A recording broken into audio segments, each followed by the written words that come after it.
Senator Terri Bonoff is vice chair of the Sunset Commission, which is charged with reviewing the work of state agencies and recommending whether or not the agency should continue to exist. She joins me now to talk about their work. Thank you for joining me. Thank you for having me here today, Julie. Let's begin, Senator, with where is the commission exactly in this entire process? We have completed our first cycle of work. Legislatively, we were charged with completing a report by February 1st. That report has been complete. You can view it online. Let's talk a little bit about what the report states. Okay, well, first, let's just back up a little bit. Sure. And let me tell you what we've done. Because really, it was a tremendous amount of work between, I would say, Thanksgiving and February 1st.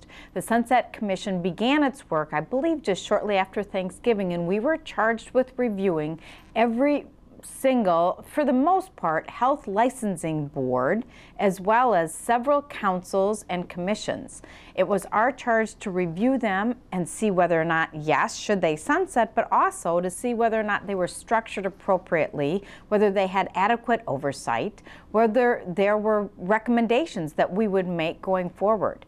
So after spending hours, I mean truly, literally hours, I'd say over 40 hours of reviewing their reports and testimonies, we put together a consensus report. And while that may sound simple, you have to understand we had 6 Democrats, 6 Republicans who were given this charge, and the stakes couldn't have been higher because the way the legislation was written, if we did not, and still we haven't done this legislatively, but if we do not take action in the legislature, those agencies, commissions, and boards that come under review go away. So you actually have to vote to keep them going, or they go away. And that's why it was so important that we come to some consensus and that then our recommendations be acted on favorably by the legislature. And in this first phase, does the commission actually recommend that some agencies close? We don't, actually. And I think, you know, those who came before us were so nervous and apprehensive, thinking we would do that. But let's remember, number one, the health licensing boards, which we reviewed, have a tremendously important function. So it was very unlikely that we would recommend those go away. Since then, since our report, we've actually learned some other things about one of the health licensing boards, and you'll see more information coming about that. But again, we wouldn't have recommended they sunset. Then, with regard to the councils, there was some concern about some of the councils. For example, the Council on Black Minnesotans had recently undergone some scrutiny, and we saw there were financial irregularities as well as a leadership problem.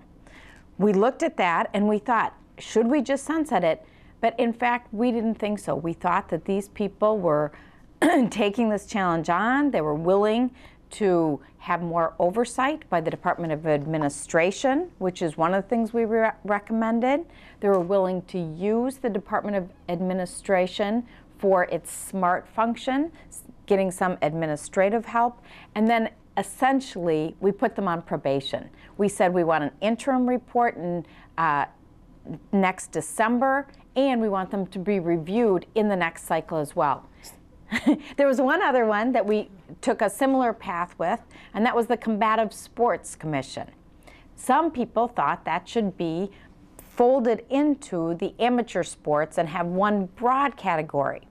We as a commission felt that with really little staff, I mean, the Legislative Audit Commission, or the LCC staff, was phenomenal in their work, but truly we're understaffed. So we felt that without the kind of review that would have shown us whether that was good or bad, we couldn't make a clear recommendation.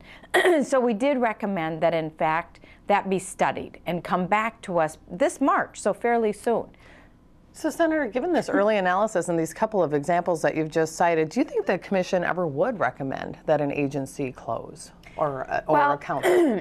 I think absolutely we could recommend that. And in fact, we've asked the Department of Admin and the OLA, Office of Legislative Auditor, to look at merging those two and get back to us in March. So they may say, yes, merge them, in which case we'll have sunset something. And so would you consider this commission taking on government reform or budget cutting?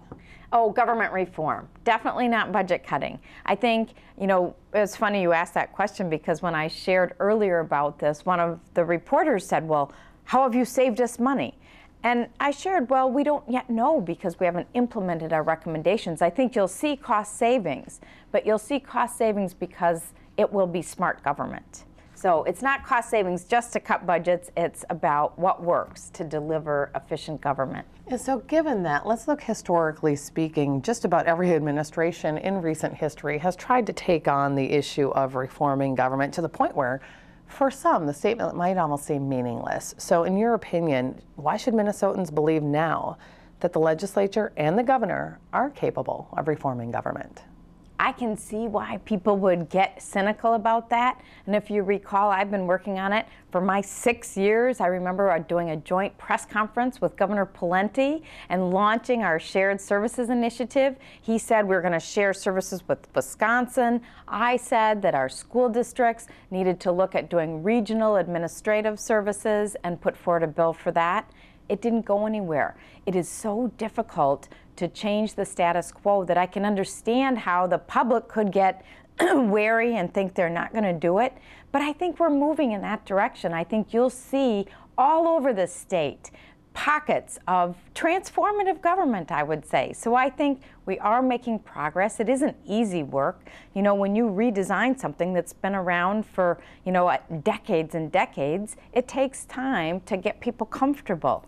But sometimes changes are, in leapfrog, and sometimes they're incremental, but they're going in a particular direction. So we're going to get there. You just brought up the public. Does the commission seek public input at all through this process? Absolutely. Yep. We, first of all of our meetings were open to the public, and then we had 3 hours of just public testimony so that the public could listen to what we heard and tell us how they felt. All right, what's next?